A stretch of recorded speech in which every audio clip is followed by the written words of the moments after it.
Welcome to Business Rescue with Begley's Trainer, a podcast designed to give you advice, reassurance and assistance if you're a business owner struggling in these unprecedented times. COVID-19, coronavirus sweeping around the planet as UK remains in lockdown for, well, goodness knows how long. The thoughts of business people worldwide are concerned not just with physical health, but their company's financial future. If you're one of those businessmen or women, I bet your brain is swirling with all sorts of questions. And here to try and help me make some sense of what might happen and how best to proceed with specific scenarios, an expert in corporate restructuring, Gerald. Gerald, thank you for helping. Despite being married to an accountant, I am one of those people who mostly glaze over and hit panic buttons whenever I hear any kind of financial wording. So please go easy on me. Tell me your background in this world. Well, there's a lot of problems at the moment, aren't there? Absolutely. We're facing, I've used the word unprecedented, but it is because we're now in a world of globalization. We've lived through 4 or 5 recessions, some very severe. None of them was where the whole global economy would be affected. And parts of the economy, parts of the world are at different stages of this problem. I'm getting up to 10 calls a day from people I've dealt with over 40 years, accountants, lawyers on behalf of their clients, giving me various scenarios. And no scenario is exactly the same. Your problem is not the same as your next door neighbour's problem. So what my job has always been is to start with a blank sheet of paper. No preconceived ideas. Get a few facts down, what the basic facts are, what your problem is. Do you have a business without the virus?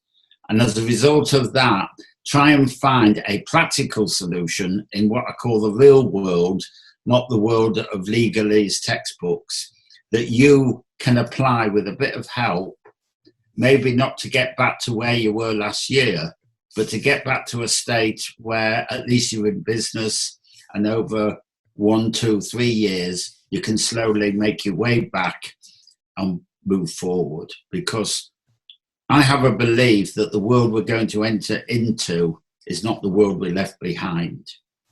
Lots of things are going to change. People have got different values as a result of what's happened, that's for sure.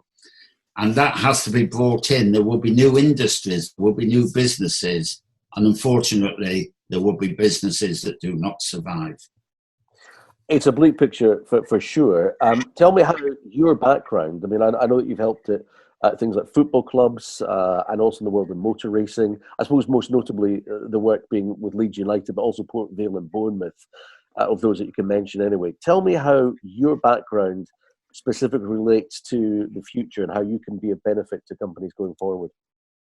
Well, I could speak about Leeds United for the whole podcast, and the one thing I always say, if I made a film of it, we'd have earned enough money to pay off all the debts. But it was 100-odd million in debt, which in football today is not a lot, but I'm going back 15 years. And for 30 years, I've been telling people what to do and they've taken my advice, and more often than not, worked. And somebody came to me, I was a Leeds fan, I lived in Leeds. What happens if Leeds go bust? And when I told them, said, well, this can't happen, let's do something about it. And I thought it's about time I put my neck on the block. And we bought Leeds, and the debts went from 103 million down to 24 million by cutting here, doing deals here. And then we'd used all our money and we sold it on, and the gentleman who bought it put it into administration 2 years later. But it looks like, subject to the virus, Leeds could be promoted this season. Well, fingers crossed. It's the only job I ever did for no money. Well, I was going to ask that. I suppose that's a saving straight away then. Yeah. Bournemouth was a different case. It was a very small club, not really heard of in football, went into administration, and the chairman, to his credit, backed it. Every month I'd have a press conference, and at one of them, I was 5 minutes away. I was going to have to shut the club down at 12 o'clock because we had no money. I walked in not knowing what I was going to say, and then at the back of the room, in walked the chairman, waving his checkbook in the air, and the club was saved. And then it was sold, and now it's worth 150 million. It's had quite a turnaround. So it just shows you businesses need help. They need a lot of help at the moment. I've lived at the sharp edge. I've gone to hopeless situations, some of which are hopeless, and you have to just bury those businesses. But I always say, if you come to me 6 months earlier or 3 months, I could have saved you. It's now 1 minute to midnight. Yeah, that was something that I was going to ask about. I wonder when the best time to approach someone like yourself is. I'm assuming that you want a business to be proactive, to come to you when they see the initial signs, and not, stumbling in like an alcoholic when they've hit rock bottom and there's nowhere literally left to go, and admitting that they have an issue at that stage. Best time to take advice is yesterday. Yeah. Most people in my profession will do a first meeting for nothing, assess the problem, tell you what your alternatives is, and you don't pay till after you've agreed to go forward. So there is free advice available. There will be more free advice in the current epidemic. But we're on lockdown, most of us. Most of us are locked up and have time on our hands. And this time should be used wisely to plan for what you're going to do after lockdown. Because a lot of restaurants you've seen have gone bust or are going bust, but not all of them. But one thing's for sure, when we come out of lockdown, you're not going to go back to last year's takings in week one. You're going to have to plan maybe only 30% of turnover, 40%. How do you run your business on that? Now, very big business, the multi-businesses, the quoted companies, they've got a stack of advisors to help them. It's the people at the other end that need help, more help. When you say in this period, businesses should be, in the midst of lockdown, you should be taking time to look at certain things. Are there any easy wins that your small business can implement at this point in time? There's never been an easy way. You have to, what is your business? Are you a taxi driver who can't drive? In which case, you've got a problem, because you're self-employed. You're not going to get any money from the government till June. What do? You have to decide, are you going to go back into the taxi business? Or have you got other skills that can at least let you earn some money to put food on the table for your family?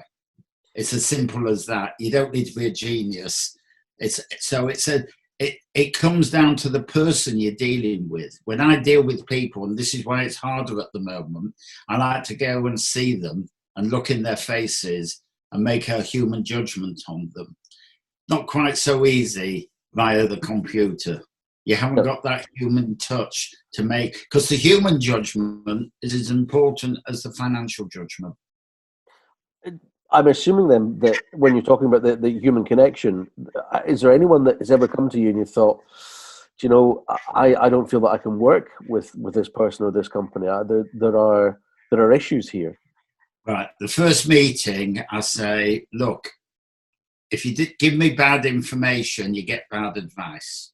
If you lie to me, there won't be a second meeting. Simple as that. You have to bear your soul. If you're going to go to your creditors and people to deal with to move the business forward, you have to tell them the bad news as well as the good. And you sometimes find you get a story and it looks as though there's a solution. And then you find that the managing director has got a desk in one drawer which is full of invoices, is not put through. Yeah. So the whole thing, well, when I get to that stage, I have to say, I'm sorry, but you don't want to be helped. You've still got your head in the sand. You have to get your head out of the sand. The survivors of this pandemic will be the optimists, the entrepreneurs who are willing to see something and move forward and not be daunted. I mean, we've got this wonderful Captain Tom, maybe we should make him business secretary, who only wanted £1,000 and is up to 21 million. We need people like that who have got optimistic views that there is a future, and I believe there is a future, and possibly a different future, but just as valuable if people are willing to throw off the pessimism that there seems to be at the moment. So businesses as they exist potentially have to pivot and change how they do things? Some of them, yes. Some of them will not survive because there'll be no future for them. At the moment, then, they're in the midst of this financial turmoil because of coronavirus crisis. I suppose football clubs, going back to those, are a fairly good example at the forefront of that situation, facing months of paying out with no traditional form of revenue coming in. The financial implications, you've sort of stated they're going to be bleak, but what's it actually going to look like? What do you see it looking like once we get to the other side of this? Well, I think we're going to come out gradually. We're not going to have one morning where everything's open and we're all out of lockdown. I think we can already see it's going to be regional and by industries. I think they're going to try and get the manufacturing side moving, the construction side moving. The hospitality industry is in a very bad way. The restaurants, the hotels, the hotel groups are big. They've got reserves. Those reserves can be used together with government loans. The question is, what is the paying public going to do? Are we all going to get a shock and think we must put some savings aside for another rainy day? Or are we going to go mad and celebrate and put money into the economy? And hopefully it's a mixture of the two. I think probably week one is when we go mad and celebrate and go to the farm. I was going to say, the further north you go, the more it's likely to go mad. I think that might have been derogatory towards all Scots, but I'll take it. If I'm going to come to you, if I find myself in a situation, you said the best time to take advice is yesterday. If I'm looking at the books and I'm constantly crunching numbers just now, and I'm thinking, right, I have an issue. I feel there's a business to rescue, but I need to take professional advice to see if I'm right. And I come to you. Where do we go from there? What's the process? Right.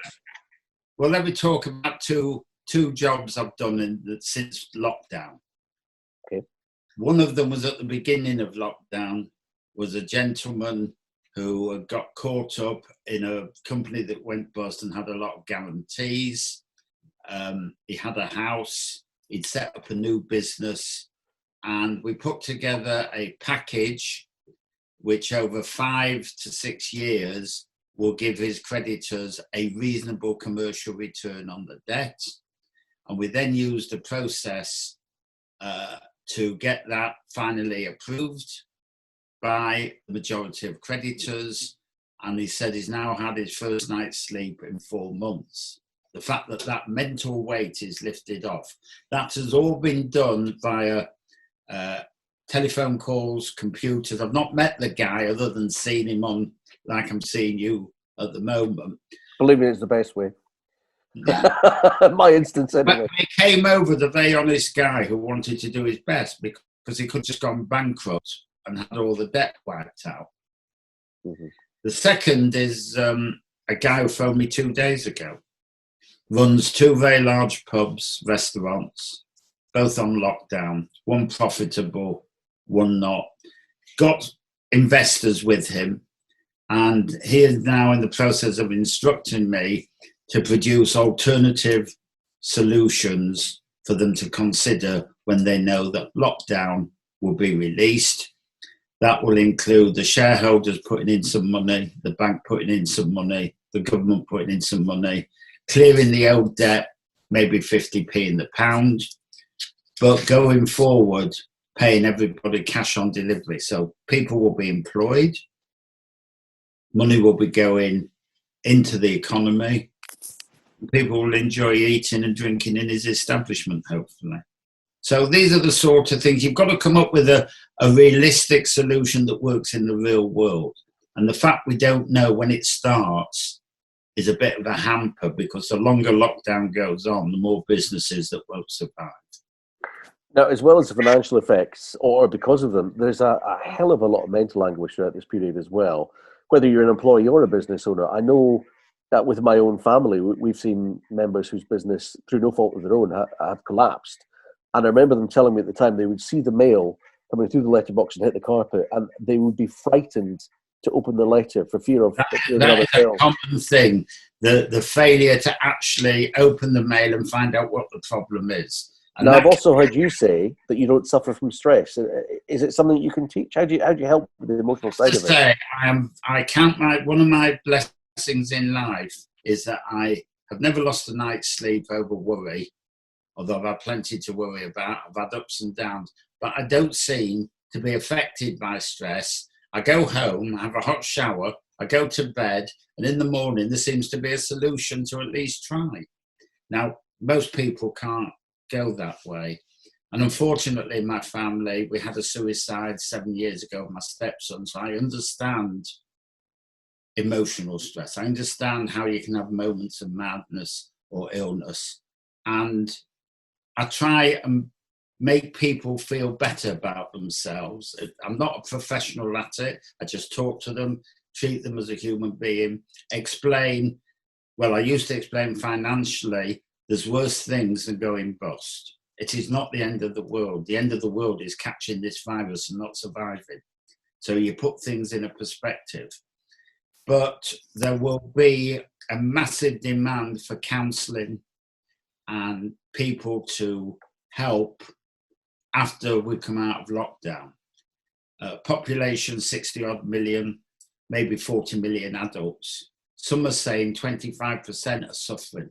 That's 10 million people. That is an unbelievable figure. We can't cope with that with the setup we have now. So we have to train people to deal with it. I'm very pleased to see the amount of community spirit that's come back. It's absolutely amazing. We had 3 years of Brexit, which tore us apart, families and towns and everywhere. The virus, if it's done anything, has brought the nation back in the main. And the young people, what they're doing, I hope that when we come out, we don't just put it aside, but this community supporting the local shop for a change.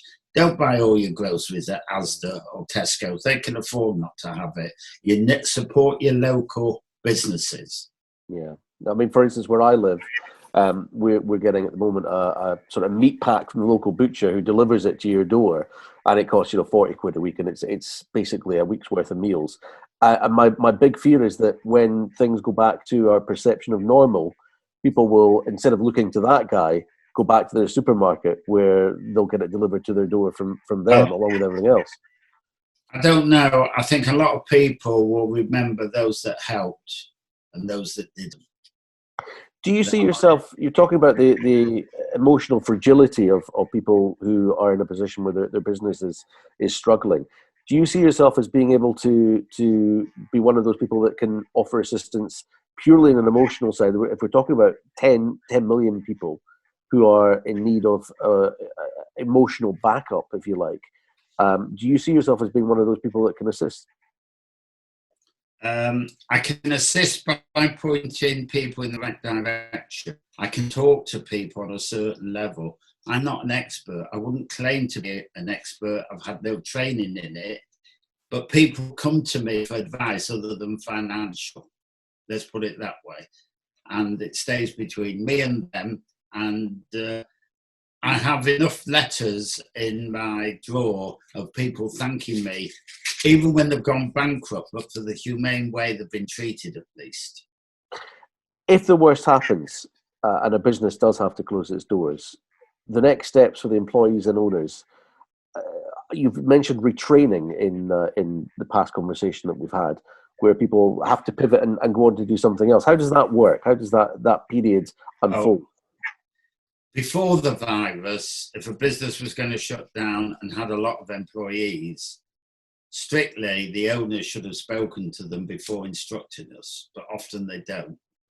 We will come down, sit the employees down, explain the facts of life to them, give them forms to fill out for redundancy and everything, and help them, because they're not the simplest forms to do. Unfortunately, we can't do it that way at the moment, so it's all at distance. We then take over the closing down of the business, effectively. All the aggravation comes to us. And in terms of employees possibly retraining for the future? That's not something that we are required to do under the legislation. But if somebody asks me a question and I've got the answer, I'm going to give it to them. We used to go, and I used to go often I used to work in Leeds a lot, where the clothing factories in the 70s and 80s were in trouble. And you go and sit down with the staff and you'd explain, if you've ever been to a clothing factory where it's going to close and they're not going to get paid wages that week, you sit between the staff and the door just in case they lose their cool, because it got very, very emotional at times. They understood it was not our fault, but they had to feed their kids and wives and husbands. So you try and be diplomatic, you try and not be too official over it, but you've got to get them through the process. Now, I have to say, and it's not political, I think the government have done a remarkably, reasonably good job of providing assistance in this time. You know, the amount of money that's just been found, who's going to pay for it is not the question of pay. Yeah. Somebody will have to pay for it, hopefully all of us in some way. And we have suddenly revalued certain jobs in the NHS and the care homes where people are on minimum pay. And hopefully that will change a bit, but it's not going to change overnight. It can't change overnight because that would make the situation worse. It would be remiss of me if I didn't ask this question regarding, you're talking about the government assisting businesses and, in assisting with paying up to 80% of furloughed employees' salaries, etc., etc. For a self-employed person, it differs greatly, and I know there's been a lot of dissatisfaction initially with what was offered there. Do you see that as being an unfair representation on the government's behalf? I think people don't realise what a difficult task it is dealing with the self-employed. Firstly, with employees, you've got a system ready-made, pay as you earn, that you can do it through. You've got bank account details. Nobody has the bank account details for all the self-employed. A lot of self-employed people actually formed companies, and rather than paying themselves a wage, they took dividends, which are not earnings. And now they've been caught out under these rules. Not anybody's fault, it's just the way it is. I truly believe in the real world, it is not possible to help absolutely everybody. You've got to do your best. And at the end of the day, I think they've got it. The fact that Labour and Conservatives are speaking of one mind should tell us, although in Scotland it's slightly different, that it's reasonably okay. It's not the ideal solution, but if we didn't have it, we'd have civil unrest. Do you think, given the nature of coronavirus just now, and the fact that it is, and I know we keep using this word unprecedented, so many businesses are going to be struggling with no revenue coming in. Your part of the financial landscape, as a result, is bound to change. Presumably, you'll never have seen the volume of this amount of work for a start. What other changes do you see coming? Well, you say that. We're quite quiet at the moment. Why is that? Let me just clarify that. I'm getting 5 or 6 calls a day. And that's quiet. 90% of them, the advice is hunker down. Let's see how long this lasts. Come back to me in September, August, June, when you know a bit more about what I've asked you to do. So at the moment, the number of actual companies going have not rocketed. They will rocket. So at the moment it's quiet. We can give this assistance. There'll come a time when we'll be inundated, and there'll be a lot, I'm afraid to say, of scams and things like that. That goes with the territory. People say, we can get you out of all this problem, give us £2,000, etc., etc. So what I would say to anybody who's got a problem, Do not part with any money up front whatsoever. There are people like me who you can get hold of, will give you some free advice. At some stage, we're going to have to charge, but not at the early stage, because we get more goodwill that way. And business at the moment is going to be about goodwill. Those businesses that built up goodwill with their suppliers will call that goodwill in when we go back to trading normally. Mm-hmm. So in the immediate future, you're telling people to hunker down for the time being? Most of them, because if you had a good business up to January, let's say you had a restaurant that was making money and you've had to furlough everybody, there's absolutely no point going into liquidation or administration now until you know what the exit situation is. So what I tell them to do me a cash flow for the first 13 weeks of coming out of lockdown. Start with 30% turnover, build it up to 70% turnover. Can you at least break even in that and get some wages out of it? Because until I've got that information, I don't know which of the paths to point them down. Mm-hmm. So that's the initial step when they're coming to you right this moment. That's what a lot of them are, yeah. I say there's loans, there's grants. Have you applied for a loan? A lot of this you can do through your accountant, but you'll need me for the advice. But applying for loans and grants and the help with furloughed wages, you don't need me. It's all there. Your accountant can do it. Whoever does your wages can do that bit. It's straightforward. The problem we have seen is that the government have released this money, but it hasn't got through the banking system. Mm-hmm. And these are things people will remember. I know every business is different, but do you see a line in the sand or a tipping point whereby if lockdown continues after this stage, things will radically change? Is there a month? I think there's a finite time we can be on complete lockdown. Because I think at the end of that time, there's no economy left to speak of. Mm-hmm. And the government have got an impossible decision. Do we save the economy or do we save a few more lives?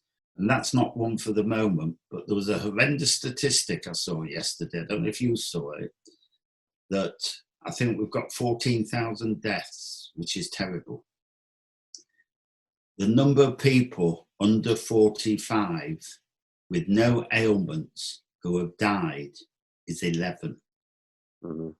Did you? I don't know if you saw that. No, but we've been led. It tells you that it's all the sick people and people like me of my age that are at risk. Now, maybe we should be looking at a strategy of isolating the older people at risk from the younger people and let the younger people go back to work. You would stagger that, I would imagine, in terms of how that. Well, it's very difficult if you all live in the same house. That's where the problem is. Mm. If you're living in if you're in a house, if you're a 30-year-old couple in a house with a 3-year-old child, say, you could, with certain rules, go back to some form of work. It's starting the process, giving people some hope, giving a bit of optimism. It's a tricky balancing act, isn't it? And it's not one for you to. Whoever makes the decision cannot be criticised because everybody would make a slightly different decision. Yeah. If it's your life on the block, then you make a different decision. And in many ways, it's not a political time, is it? Nothing Gerald, to do with politics at the moment. So, just to summarise, Gerald, what's the optimum thing for business owners to be doing right now to look forward to be best prepared? I think the first thing I would say is get hold of somebody like me and give me your details, because the advice I will give will be depending on what details you give me. My email address will be going up on this, but mainly plot how you think you'd open your business for the first 3 months, do a cash flow by the week, putting in the necessary expenses just for the new business going forward. Forget what you owe at the moment. You've got to make the startup pay. It's got to pay the wages. It's got to pay the rent. It's It's got to pay you a wage. It's got to pay purchases. But there's no council rates. There's no VAT on the old stuff. That's all postponed. And then we can look at how you see your business opening, compare it to my experience of the industry you may be in, and give you some guidelines then as number one, does it need amending? Number two, do you need to do it for a further period? And number three, what vehicle we should use to put this into place once we come out of lockdown. Because I think what will happen is there will be a lot of arrangements put forward on behalf of businesses and people will be inundated. And you have to put forward a commercial arrangement and your best offer. You can't just hope to get away with 5p in the pound or something. If you want you need the approval of 75% by value of your creditors. Okay, good advice. Gerald, can I end by asking a personal question? Because I refer to this as a sort of Branson or Murdoch question. You're obviously an intelligent, articulate man. You're the top of the game in your business. You're into the 70th year of your life now, or just above that. You don't need to get up and do this every day. What makes you get up and do this every day? I enjoy it. It's not work to me. It's something I've been doing for getting on for 50 years now. And I still get up at 6 o'clock if necessary to get the early train to London, because I know each day will be a new challenge.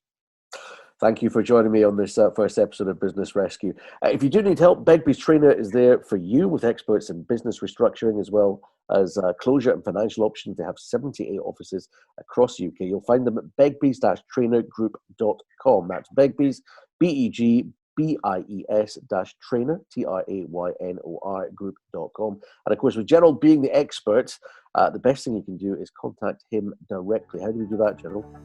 Email. The email address will be at the end of this podcast with my name, and I will get back to you within 24 hours, either for more information or to arrange a telephone call, or to give, if the advice is short, I'll send you an email. If you've not got a reply to me, from me, within 24 hours, it means I've not received your email. You can text me on my mobile phone and I'll get back to you then.